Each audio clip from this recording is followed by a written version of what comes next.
What's up, y'all? So today we're going to be installing this Starlit dash camera in wifey's car. I actually installed one in my car the other day, and it's a real nice dash cam. It gives you a nice front view, big screen, touch screen. It gives you a rear view. I'm going to put it in here because she needs a little bit of help driving. She drives kind of crazy. And God forbid if anything happens, I want to have a nice view of what happens so we don't have to pay insurance out the wazoo. So inside the kit, you get the actual dash cam, which I said goes over your rear view mirror. You get a little GPS module. You get the wiring harness for the power supply. It actually comes with an SD card. Most of them don't do that, so that's pretty good. It's a 32 gig SD card. And then it also has a rear view camera, so you can see the front and the back. So I'm going to go ahead, I'm going to install that. I'm going to put it up here. We're going to run all the wires up through the A and B columns all the way back to the back over there.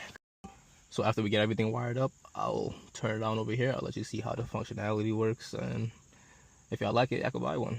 So to get the actual camera up there, you're gonna take these little hooks, you're gonna strap it in, take it around, and then strap it over. So it literally just goes placed over it like that. When putting this on, I like to go with the tightest option just so it doesn't shake around if you start moving too fast and the car drives too fast. What you wanna do next is figure out where your power supply is. This is gonna be powered by the cigarette charger. So it's going to be that 12-volt source right over here. And what's nice about this car, it's underneath the dash. So that's going to be a nice place because I can hide the wiring a lot better that way. A lot easier that way, at least. Once you figure out what your power source is, you're going to want to plug it in and map out how you're going to route the wires. So I'm probably going to go up this way, go through the top lining, go through this A pillar over here, down through the bottom, around the feet, out through this way. And I'm going to tuck everything beneath the panels, so no wiring is going to be showing. Now I could come up this way too, but only reason I'm not going to do that because I'm going to run the rear camera up this way through that A column, through that B column to the back. I don't want too many wires sitting beneath the fender, so I'm going to kind of separate them. For this part, get you a pry tool. It's going to make your job a lot easier, trust me. Otherwise your fingers are going to be squished from pulling up all the lining. Pry tool will save you a lot of work.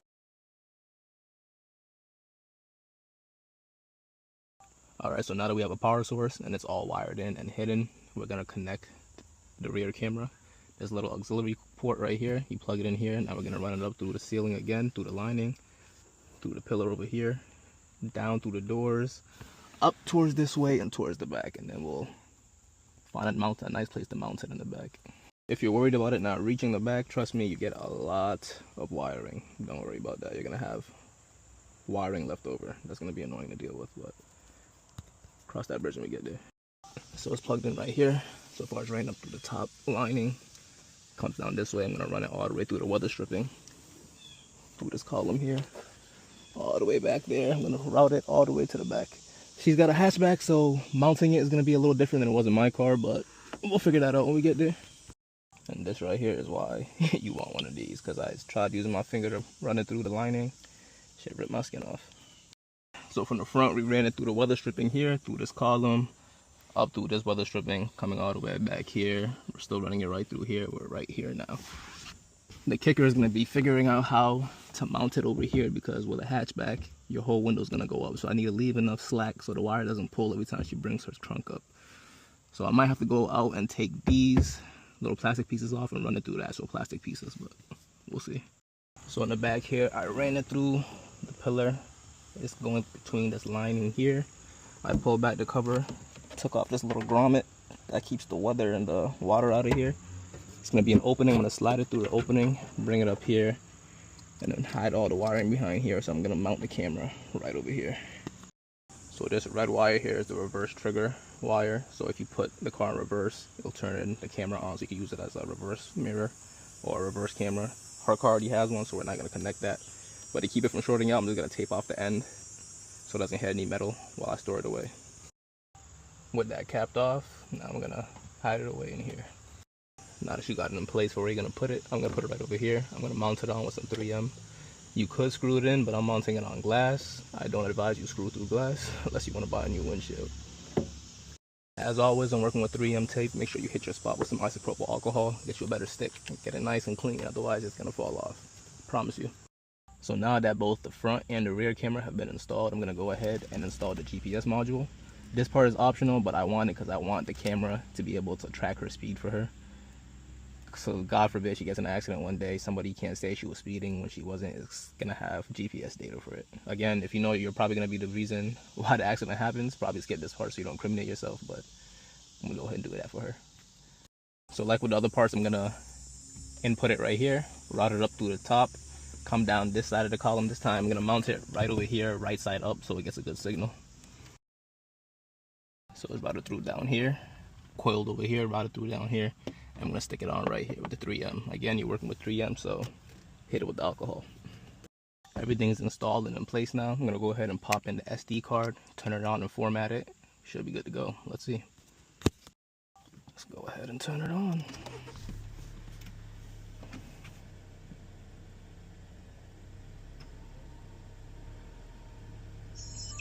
Okay, so powered up, that's good. Please format the card. Yes, let's format it. Formatting completed. Let's take off the camera protector. Get back. Recording started. Nice. Now you could adjust it over here. So there you have it. That's the front view. And I think this is voice activated. Show rear camera. The rear camera's view is displayed. Nice. And you can toggle over here to adjust the view. I think that's a decent view right there. Show front camera. The front camera's view is displayed. Nice. And if you were driving, it'll show you how fast you're going. Time is good. Date is good. Overall, it's a pretty damn good camera. So hopefully she likes it. And no, it doesn't stay on the whole time. You can turn it off with your voice. Turn off display. The screen is turned off. And then it becomes just a regular rear view mirror. You touch it, it comes back on. Turn off display. The screen is turned off. See, now it's just a regular rear view mirror. You can still see pretty good through it. Or if you want to do it by your voice, you can just hit the little power button right here to turn it on and off.